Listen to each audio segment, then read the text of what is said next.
Hello, my name is Anchal. And I'm Natalie. And welcome to the PFAS Chronicles.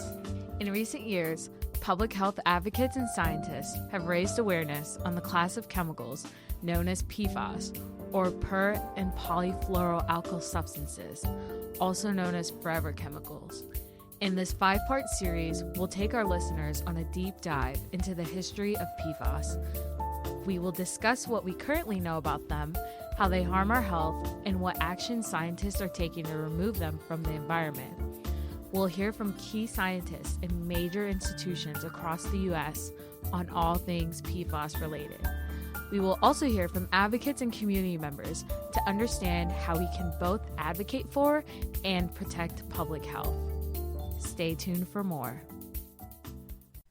Hi, and welcome to the final episode of the PFAS Chronicles. As we wrap up our series, you may be wondering, what's next? Where does hope lie in the future with PFAS? With us today are Kristin Mello and Christopher Clark of the organization WRAFT, Westfield Residents Advocating for Themselves. WRAFT is a 501c3 charitable organization dedicated to providing education and advocacy for community residents affected by pollution in Westfield, Massachusetts. Hello, Kristin and Chris. Welcome to the conversation. Hi, thank you for having us. To kick off our chat, tell us about the origin of your work and your involvement in PFAS advocacy. And you want me to start with that, Chris? Sure. Yeah.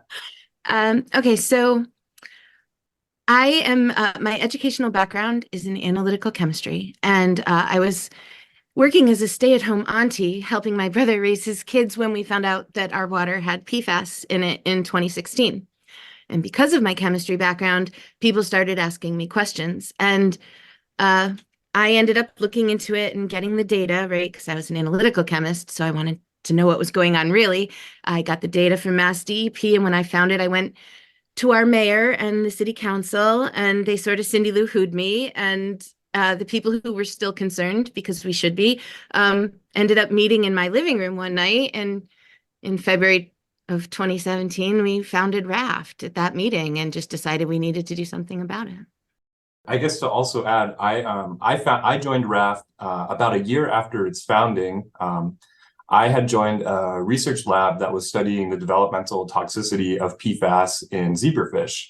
And at that same time, around that same time, there was a lot of discourse and discussion around this chemical contamination. There's something in the water in Westfield. And so to my own chagrin, I found out that the same chemicals that we were studying in the lab, the same chemicals that I had to put on PPE, protective equipment, and handle in a fume hood, were the same ones that my friends and family had been drinking for 40 years. And so with that realization, I showed up to a information session called an aquifer hour. And I was sitting in the back there asking a bunch of questions. And that's when Kristin, I noticed, like, who is that guy who's asking all these questions? And that's how I joined in on WRAFT. What is the role of local community advocacy in the larger picture of PFAS?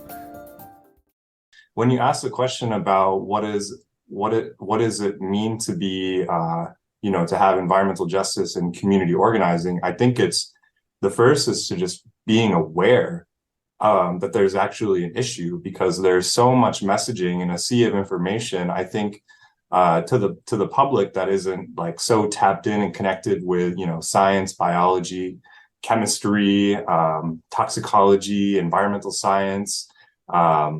It can seem really confusing. So I think the first thing is really just having an awareness that we are intimately connected to our environment, and that, I'll say that's where I'll stop and let Kristin kind of take over. I would add, I think Chris is exactly right, but I would add that it's that community group that sort of lifts the lid, right? Because if people don't know to ask questions, then there's nobody asking questions, and everything gets swept under the rug, and nobody talks, and you're going to trust the experts, right? You're going to trust the experts. You're going to trust the experts. But who are those experts? Who pays those experts? And what are those experts in, right? Because that it is not helping you, right? So you need somebody right? So usually people with my education end up working for the people that pollute, right? And so it was just by accident that I was feeding a baby concentrated amounts of this poisoned water, right? When all of a sudden I'm like racked with guilt of knowing, like I'm like, I should have known there was something, but how would one have known, right? Like, so if you don't have the spark of like the mom that fed it to their kid, or the scientist that was accidentally caught up in it, or the person that got sick and then found out, right? If you don't have those sparks in the community, you don't find out until much later, right? So that community piece is part that helps you break the rest open, right? Because otherwise everything gets swept right under the rug. Nobody even knows what happened. So that is a perfect parlay into our next question, which is, how can we do better as environmental health scientists, advocates, practitioners? How do we communicate scientific issues to the general public? What are some guidelines that we could utilize, no matter what scientific background we have, to communicate these dense topics to the general public? Well, what I'll start with, and then you can hit them with the hammer. I think is that as environmental health scientists, we assume that we know everything. We assume that because we have an educational background that teaches us a very structured course load, a variety of topics, physical, chemical, biological hazards and agents, we think that we know a lot. That is not always true. And sometimes it's the auntie in the kitchen or the stay-at-home whomever, or just your neighbors who are much more acutely aware of what they're seeing in their backyards, what foam they're seeing in the rivers. A lot of the times I think scientists can be very ego-driven, and we connect a lot of our emotions and feelings and sense of self behind what knowledge we think we know. But sometimes it's best to just let go of that ego and acknowledge that there are a lot of people in this world who know a lot of things. So I'll let Kristin take over anything else she wants to say. So I would start by saying you got to forget your training, right? You got to throw it out the window. There's the knowledge that you gained, absolutely keep, but the training, the scientific training that you get to separate the observer from the observed, the scientific training that says you got to keep yourself out of it because, X, Y, Z, right? The things that you learned in the classroom are rough models, and what you see out there is real world. And so you take the knowledge you have, and then you bring your person as your whole self, including your feelings and your intuition, right? And your empathy. And then you go and say, what would I need if I were them? And then you share that. That's what you do. I love that. I think it's so important to bring that human element into everything that you do. And what I know we really want to focus on in our writing is making sure that what we're researching can make sense, so that theoretical, there's a bridge to the applied. So people can read something and say, oh, I can actually take this information, apply it into my own life, or be able to advise someone that's close to me. Yeah, I feel like a lot of science just focuses on the science rather than they just forget that these are people. Yeah. This is a community that's affected. This is not just some research study. This is not just a case study or anything like that. These are people on the other side of it.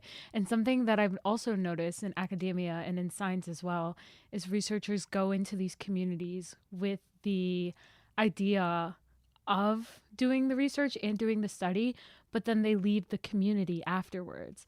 And the community doesn't get anything from it. They just serve as research participants. And it's what are researchers and what are scientists doing to, you found that there was an issue. What are you doing to help remediate that issue and bring justice to these communities? That's also something that scientists need to think about as they do research. We could list, we won't for this podcast, but we could easily list the government and for-profit agencies and companies that have done exactly just that. Show up, take whatever data they like, say whatever they like. And at the end of the day, it's not their friends and family. They get to pack up and leave. Yes. That's something that we hammer to them regularly. Yeah. Yeah. People have made money off our efforts without sharing any of that money with us. People have written on data that they collected on participants we generated for them because they said they'd share their data with us, and then they didn't share the data with the community members who helped generate the data because we thought we were going to be able to use it to help our community. Wow. Government agencies. It's a shame, really. Yeah. Nonprofits that are looking for that money. No, there have been some excellent players in this field, and then there have been some real winners. Yeah. It's definitely something that as a society, or like the science field in general, just needs to be mindful of moving forward. I feel, though, that this new generation of scientists will definitely be cognizant about that. If people understood how much more you could get with your community work if the community were partners instead of subjects. Right. Yes. It would be a very different experience. It's fruitful. You can learn more than you've asked, right? Because a lot of times we walk into a situation thinking we know the questions, but we don't. And there was this whole other thing that the community experiences because they live there all day, every day, that maybe we don't know walking into it, that community members bring to the table that, if you treat them like subjects and, just fill out the form, you're going to miss a lot. Absolutely. Context is everything. Yeah. I agree. What are some limitations and potential ways forward using technology in various spaces of public health and environmental health? I guess you can quote me on this because this is a podcast. But Rachel Carson's Silent Spring, written in the 60s, I think did an excellent job of identifying this very early on, that as humans invent new advanced chemistry, our methods for purification and cleaning of contaminated water, soil, and air is only going to have to continue to be more advanced. And so it's consistently, I think our technology is more of an end of pipe solution, where we just try to filter it out at the end instead of just not including it in most of our technology today. They sell water-resistant bike chains because it sells better.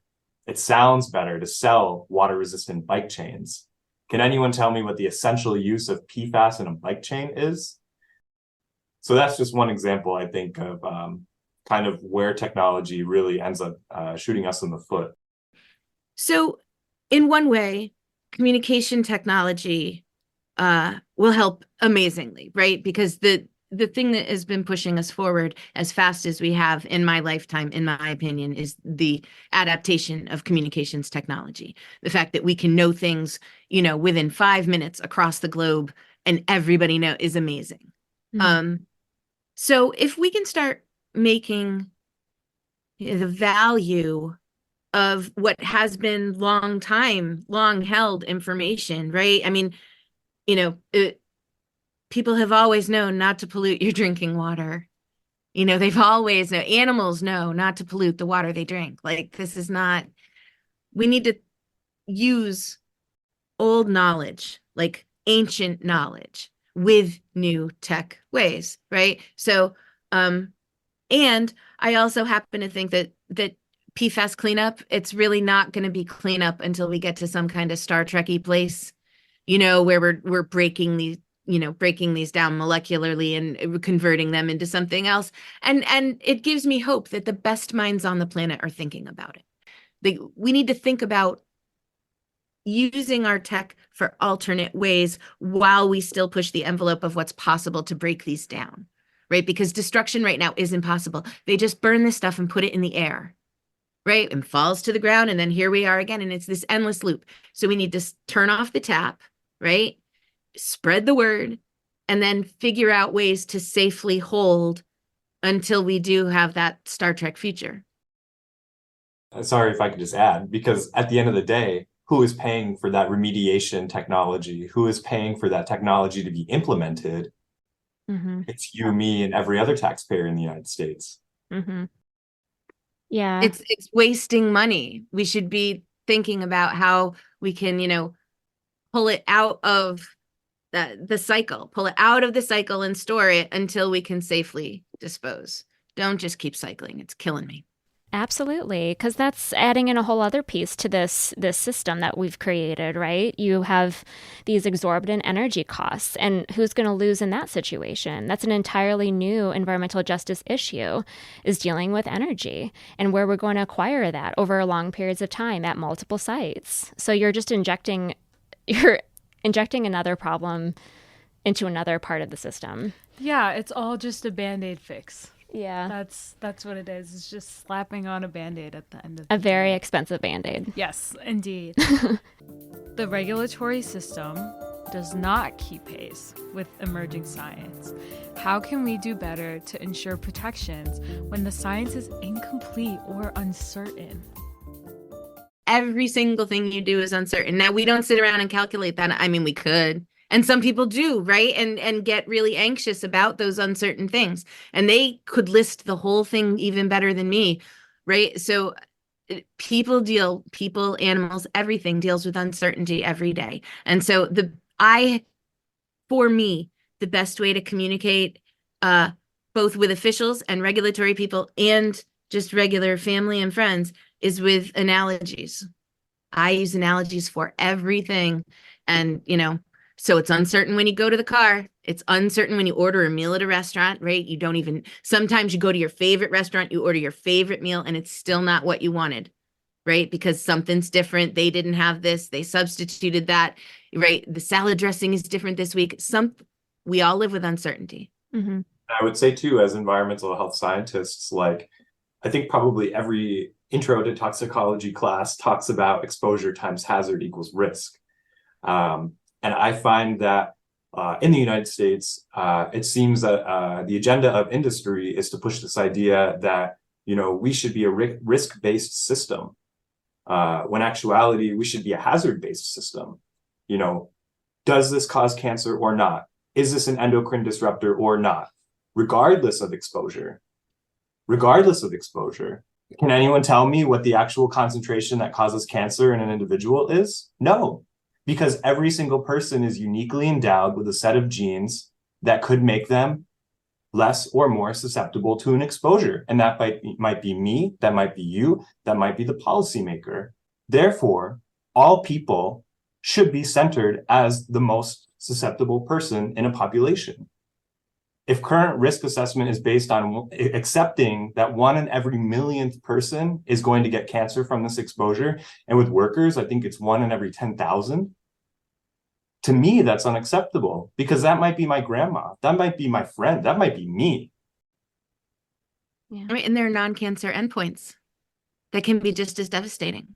Absolutely. Right, and why is the assumption that we have to prove the damage before anyone will take the precaution? That's so backwards, and we're paying for it 4 times over, right? Mm-hmm. We pay to develop the chemicals because they use government money to do that, and then we pay for the government agencies to buy the chemicals that use them, the firefighters, the Air Force, right? That's all government money, and then you pay the government to investigate whether or not it needs to be cleaned up, and then investigate how to clean it up, and then try to clean it up, right? All your money, every step of the way, when it didn't need to happen in the first place. Absolutely. Right, and not for nothing, this is how the risk-based system Chris is talking about, it was set up this way. The system isn't broken. The system was not designed for protection. It's designed for a threshold of how much we can pollute. The system was designed to make people feel protected while allowing the maximum amount of money to be made. Mm-hmm. Right? The system isn't broken. It's a lot like other systems that aren't broken and are deserving of reconsideration. Absolutely. Oh, that was so wonderfully said. I know that's one of the biggest frustrating pieces in the occupational health space because we do deal with those time-weighted averages quite a lot. So we're inundated with, oh, it's allowable up to this point. So we see those numbers very, very frequently. And then they tell you can't help anybody until it reaches this number. Yep. Yeah. System wasn't made to protect people.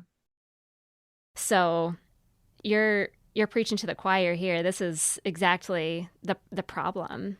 You're so right, and I'm so glad that you said it. Let's talk about the lessons we've learned. And as community advocates, what are some lessons that we are currently still learning, we have learned, and what is the hope for the future of environmental protection, and how can listeners get involved? There are some very good people in this space doing everything they can to help. And so that's where the hope is, right? That's one big lesson. Chris, you take one. Okay. Yeah, like I said, get everything in writing. We have been repeatedly burned by a variety of agencies and institutions promising to have the answers, promising to be the solution, promising to be our saviors. And time again, what it actually ended up being was individuals interested in advancing their own career off the back of our experience, off the back of our work.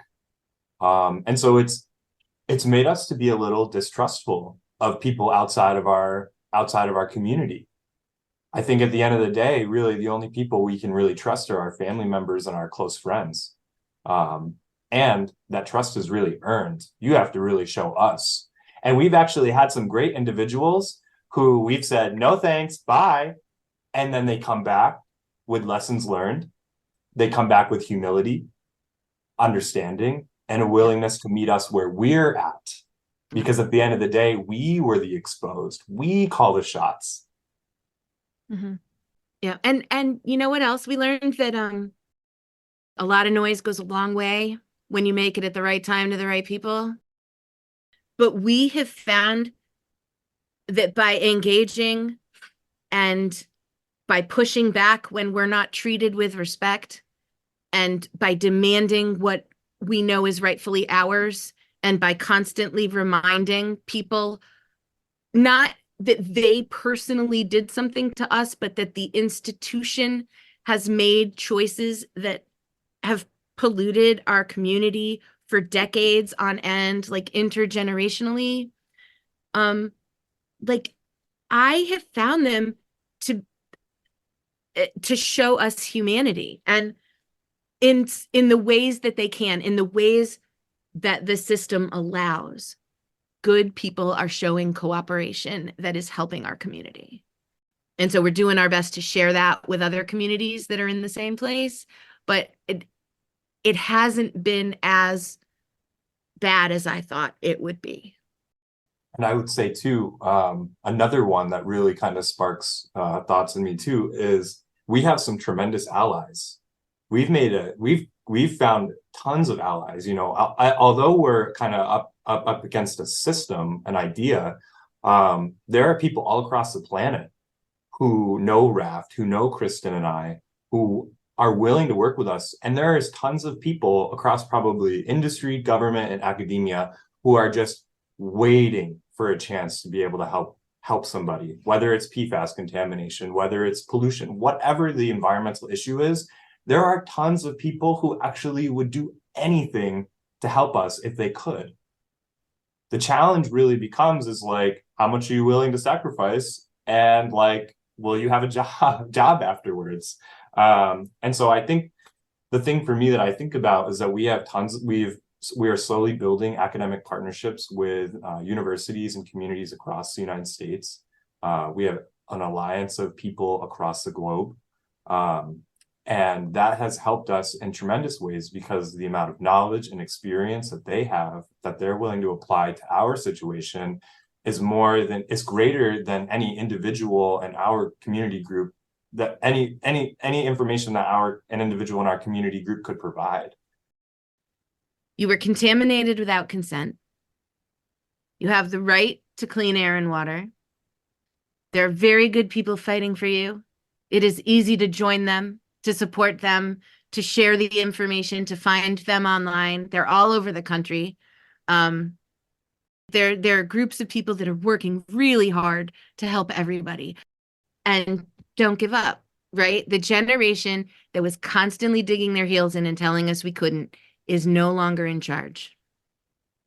We can do something about it. And as environmental health scientists, unfortunately, you don't have to look very far or look very hard if you look in your own community where you're from.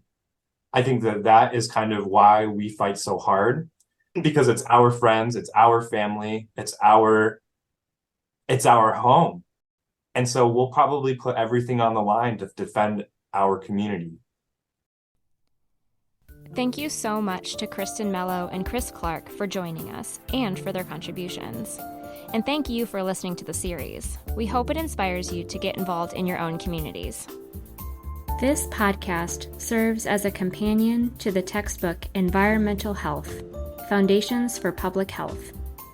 Podcast episodes were written by Anchal, Malh, and Natalie Conti, with support from Natalie Sampson, Lindsay Talon, and Natasha DeJarnette. Production support has been provided by Justin Schell and Erica Irvin at the Shapiro Design Lab at the University of Michigan. Editing support has been provided by Springer Publishing. The PFAS Chronicles podcast series has been brought to you by Springer Publishing Company, LLC. All rights reserved. No part of this podcast series may be reproduced, stored in a retrieval system, or transmitted in any form or by any means without the prior permission of Springer Publishing Company, LLC.